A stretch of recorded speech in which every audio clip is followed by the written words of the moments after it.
So the first question I'm going to be solving is actually this one that you're saying here. The question says if a zero order reaction has a rate constant, and that's the first thing we are giving. The first parameter we are giving here, the rate constant is actually 0.03. We have mole per liter per second, right? Then, and it takes 60 seconds for the concentration. It takes 60 seconds. This simply represents what the time, right? So that's that the time is actually what 60 seconds, right? Then for the concentration of the reactant to decrease, I'm going to represent this concentration of the reactant to be A, and that shows that I'm going to have concentration of the reactant, which is this, which is equals to, we have it to 0.9 mole per liter, right? Then that shows that this is actually what the initial concentration of the reactant, which is 0.9 mole per liter, then to 0.0 mole per liter, which is actually what the final concentration of the reactant, and that's what, that's 0.0 mole per liter, right? Then verify the rate constant by using the word integrated rate law. So we are asked to verify the rate constant if the rate constant is actually what is actually right. So what we are going to be doing here is also to verify rate constant, and that means we are not going to be using this rate constant here, right? So from there we can actually recall that as far as integrated rate law is concerned, the expression for integrated rate law is given as, we have it to be, that's going to be concentration of A, right? That's final A to be equal, we have concentration of A naught, right? Then minus KT. That's exactly what you have. That's exactly what you have. So from there, what I'm going to be doing here is actually to go ahead and, let's say this is going to be here. We are going to make K the sort of formula. So if we make K the sort of formula, we are going to have this to be concentration of A substitute T, then minus concentration of A, right? So that's what we are going to have. This is going to give us equals what, minus KT, right? Then if I go ahead and rearrange once again, then that shows I'm going to multiply everything. I can actually divide by this side by what, by T, right? So if I divide by T, I'm going to have this to be equals to K. If I rearrange everything, right, I'm going to have K to be equal concentration of A naught, right, minus what, minus A of T, right? Then divided by what, the time. So that's exactly what I'm going to have. So I'm going to put all these things inside into this parameter. Let's see what we're going to have if I put it inside inside the parameters. So what we are going to have here is going to be this is going to be K, which is equal. We are going to have the initial concentration of the reactant is actually given as what, 0.9, and it is here, right? So we are going to have it to be 0.9, then minus this is actually what the the final, right? And that's going to give us we are going to have it to be 0.0. It is here, right? So I'm going to have this word divided by what, T, which is the time. The time is actually what, 60 seconds, right? So we're going to put it there. So if we go ahead and solve this, 0.9, this is going to give us 0.9 divided by what, 60, and that's going to give us here we're going to have it to be, let me say, if we are not using a calculator, we're going to have this word to be 9 multiplied by 10 raised to power what, minus 1, and this is going to be divided by what, we're going to have 6, right, multiplied by what, 10 raised to power what, 1 actually. So if you bring this to the top, we are going to have everything here to be 9 divided by 6 is going to be what, this 3 goes in this, that's actually what, 3, right? And then 3 goes in this, that's what, that's 2. Then 3 over 2 is actually what, 1.5. So we're going to have this word to be 1.5 multiplied by 10 raised to power what, minus 1, and this simply 1.5 times 10 raised to power what, minus 2. Now if you look at this is 1.5 times 10 raised to power what, minus 2, then we're going to have mole per liter per second. So if you look at this is actually what, the rate constant, and it doesn't the same it is not the same thing as what, as this. If you look at this very well, so that shows that the rate constant is actually it doesn't match the calculated value. That's it, because the question says we should verify the rate constant. That's what the question says. We are asked to verify the rate constant. But if you look at this very well, since the rate constants are not matched, the value here is different from the value here, and that simply shows that that there is actually maybe let me just say inconsistency with the data, or let me just say if the there is like maybe some mistake, there's some mistake with the data. That's exactly what happened, because the rate constants are not the same. So since the rate constants are not the same, that shows that we cannot just conclude that it doesn't obey the zero order reaction, right? But that shows that we can only say maybe the concentration of the reactant is actually what is there is, let me just say there is inconsistency with it. That's exactly what happened, right? Or let me just say there is mistake with the concentration of the reactant, and that's just it. So let's move to another question. Now let's see another question that we have. A reaction with an initial concentration of 0.4 mole per liter follows zero other kinetics. After 10 seconds, the concentration of the reactant is 0.2 mole per liter. What is the rate constant for this reaction? So it's very, very simple. What we are going to do is just to bring out the parameters that we are given. Now from the reaction, from the question, we actually given that initial concentration of the reactant, which is actually what? A naught is equal, we're 0.4 mole, right? Mole per liter, that's what we have, right? Then it follows a zero order kinetic, that's why it is a zero order reaction.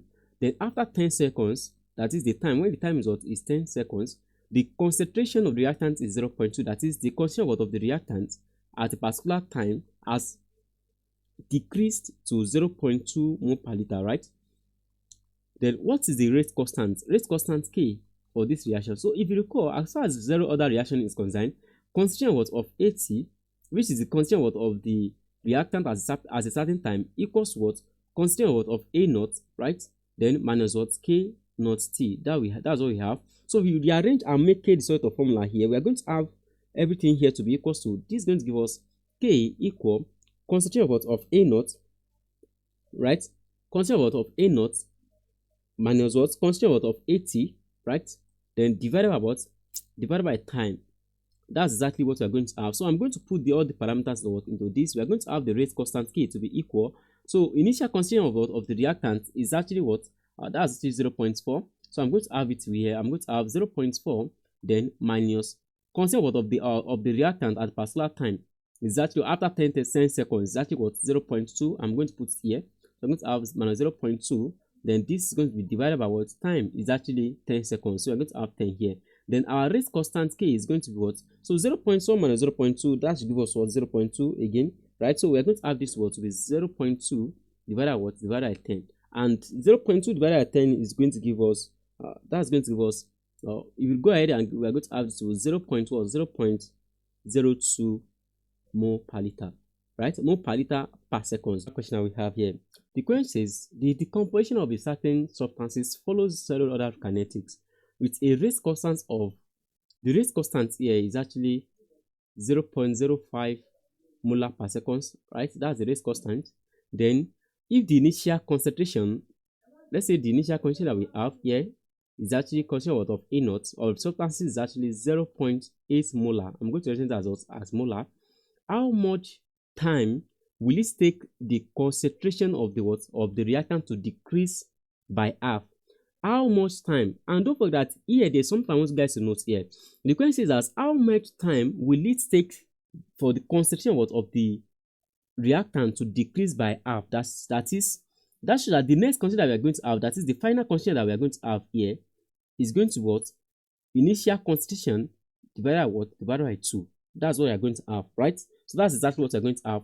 And then that's that the time taken, the time at which the reactant, the amount of reactant, or let me say the concentration of reactant reduces to its half its original value, is actually what? The half-life, right? It's actually half-life. What is referred to as half-life. Half-life is what? Is the time at which concentration of reactant reduces to half of its original value, and that's exactly what we are saying here. So that's that we are asked to calculate what half-life, and half-life is actually what we are asked to calculate for.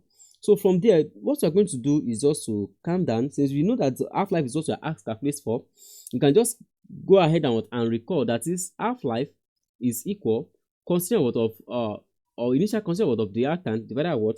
Divided by 2K. That's exactly what we are going to have. So from there we can actually put in the value. So we are going to have T half here to be equal initial concentration of reactant is actually what? 0.8. Then we're going to have it to be divided by what? 2 multiplied by what? K. The value of K is actually what? 0.05. That's what we have. So now here I'm going to just rewrite them in their standard form. Here we're going to have 8 times 10 raised to power what? Minus 1. That's what we are going to have here, divided by what? 2. Then we're going to have this what? Multiply by what? 5 times 10 raised to power what? This is going to give us minus 2. That's exactly what we're going to have here. So from there, the next thing we're going to do is just to go ahead and simplify. So 2 goes in this, we're going to have 2 goes in this, that's 4. So we're going to have this to be equal 4 multiplied by 10 raised to power what? Minus 1 divided by what? We're going to have 5 multiplied by what? 10 raised to power what? minus 2. So I'm going to go ahead and simplify this further. I'm going to have this to be 4 over 5, which is multiplied by 10 raised to the power minus 1. Then we're going to have plus 2. So this is going to give us 4 over 5 multiply by 10 raised to the power. This is going to give us 1. So multiply by 10 raised to the power 1. So in short, we are going to have this to be that's going to give us 40 divided by 5, which is the same thing as what 8 seconds. That's what we are going to have. So that's 8. So that's that the half-life for this reaction is actually what? Is actually 8 seconds, and that's the answer. So now let's just move to the next question that we have. Now let's see another question that we have here. So this question says, in a zero order reaction, the decomposition, or let me just simply say the concentration of reactant decreases from 1 molar, right? From 1 molar to 0.6 molar in 40 seconds. Then what is the rate of rate constant? That's what you are asked to calculate. So from here, in a zero order reaction, the concentration of the reactant decreases from 1.0 molar. That's so that the initial concentration of the reactant is actually 1.0 molar, right? Then followed by by, let me say the final is going to be that's going to be 0.6 molar. That's what we have in 40 seconds. That's so that the time t is actually that's 40 seconds. So we are not asked to calculate for the rate constant k. That's what we are asked to calculate for. So if you use the integrated rate law, we have concentration of reactant, which is actually the final concentration equals to the initial concentration, right, minus k naught t, which is the rate constant multiplied with the time. So if you rearrange this, making the rate constant set of formula, you're going to have k naught equals to initial concentration, which is a naught, minus the final concentration divided by we are going to have a final. That's what you're going to have divided by t. That's what we're going to have here. So that's just I'm going to go ahead and put all these parameters into this formula. We're going to have k naught equal.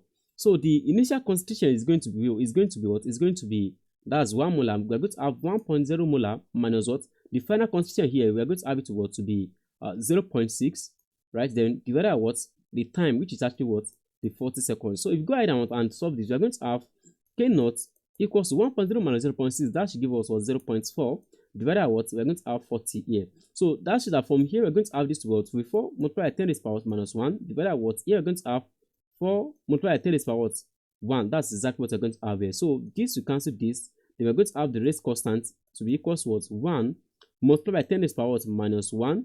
Then from there we're going to have another minus 1. So that shows that we're going to have 1 multiplied by 10 raised to the power minus 2, which is actually 0.01.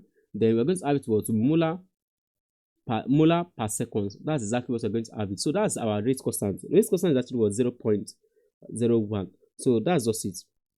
The next question I'm having here says, a reaction follows zero order kinetics with a rate constant k. The rate constant is 0.02 molar per second, right?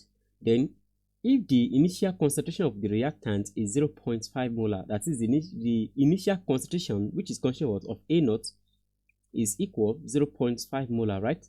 Then how long will it take for the concentration of the reactant to drop? That is, how long will it take this concentration to drop to 0.1? That is, that's why here we're going to have the concentration, that which is the final concentration in this case, to drop to 0.1. That's what we're going to have. And then we are asked to calculate for the time, because if you look at it, this is how long simply express the time it take this reactant to reduce to 0.1, and that's what we're going to have it with t, and that's what we are asked to calculate for. So now if we actually follow the integrated rate law, since the reaction is actually zero order reaction, we're going to have concentration of A final equals concentration of A naught, right, minus k naught t. That's what we're going to have. And if you choose to make t the sort of formula here, by making t the sort of formula, we are going to rearrange the formula that we have, and that shows that we're going to have the expression to be t to be equal. Here we're going to have concentration of A naught minus concentration of A final, right? That's what you're going to have divided by k. So from there now, the next thing I'm going to do is also put the parameter into this formula. So we're going to have t to be equal. So we're going to have concentration of A naught, which is actually 0.5. That's what we have. Then from there, we're going to have this word to be 0.5 minus constant word of a final, which is actually was 0.1 here, right? So we're going to have minus 0.1 divided by what? Our K, which actually was 0.02 molar per second. So we're going to have this word 0.02. So what's going to be the time? The time is going to be what? 0.5 minus 0.1. That should give us 0.4 divided by what? 0.02. And this shows I'm going to have the time to be equal 4 multiplied by 10 raised to the power minus 1 divided by what? 2 multiplied by what? 10 raised to the power what? Minus 2. That's what I'm going to have. So from there, I'm going to have the time to be equal 4 divided by 2, then multiply by 10 raised to the power minus 1, then we're going to have what? Plus what? 2. So from there, we're going to have 4 divided by 2 is actually 2. So our time is going to be what? 2. Then 10 raised to the power minus 1 plus 1, that's going to what? Give us what? Times 10 to the power what? 1. So from there, we're going to have the time to be equal to what? 20 seconds. That's the time it took what? This reactant, right? This reactant to decrease what? To this reactant, which is 0.1. Right, so that's just about this video. So if you enjoyed this video, don't forget to like, share, and at the same time make sure you do away to subscribe. And if you want more of this video, make sure you visit our Patreon account. I'm going to drop the link in the description box below, so make sure you check our Patreon account out. All the video that are available on that are present or that are on our Patreon account are actually free, so you can do it to check it out. Thanks for watching.